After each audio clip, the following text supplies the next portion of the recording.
अस्सलाम वालेकुम वरहमतुल्लाहि वबरकातुह।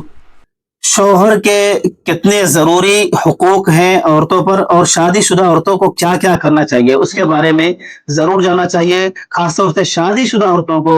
और उन औरतों की जिनकी नई नई शादी है उनको तो खासतौर से जानना बहुत ही ज़्यादा ज़रूरी है। शरीयत की बात है, दुनिया की बात है और आखिरत की बात है।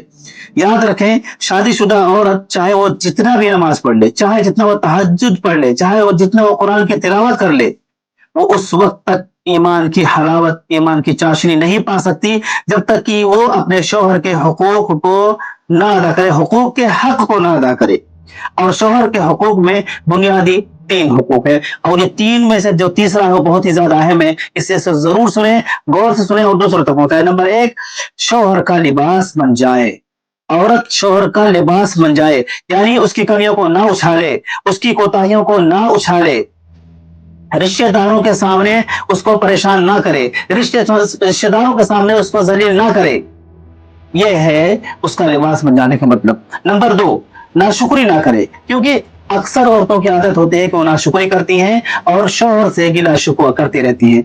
नाशुक्री करने का मतलब यह है कि शौहर जितना लाए, जैसा लाए और जहां से लाए, हर हालत में, यह बात गौर करें, शौहर जितना लाए, जैसा लाए और जहां से लाए, हर हालत में आप पहले अल्लाह का शुक्र अदा करें, उसके बाद शौहर का शुक्र अदा करें। इंशाअल्लाह कभी भी आपस में इख्तलाफ नहीं होगा। नंबर तीन, अपने खावंद के सामने बदजबानी ना करें, अपनी जबान ना चलाएं, जबान को ना खोलें, जबान को बंद रखें।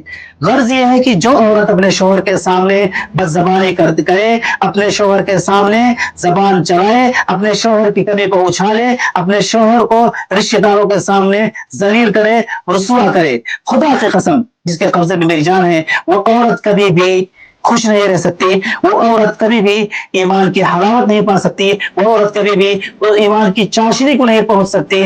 वो औरत का कभी भी ईमान पर खात्मा नहीं हो सकता। इसलिए मेरे उन माओ बहनों से, खासों से गुजारिश है जिनकी शादी हो चुकी है कि वो खुद इस पर अमल करें और उन तमाम बेटियों को इसको उसके बारे में बताएं जिनका नया नया निकाह होता है, नई नई शादी होती है, कि शोहरों के कितने ज्यादा हुकूक हैं, किस तरीके से रहने के उसलूब है, किस तरीके से रहा जाए कि दोनों के आपस में मोहब्बत हो और कभी भी इख्तलाफ झगड़े की नौबत ना आए। अल्लाह ताला से दुआ कि अल्लाह ताला तमाम शादीशुदा औरतों को अपने शोहर का फरमाबरदार बनाए, उनकी इताअत गुजार बनाए। आमीन सुम्मा आमीन।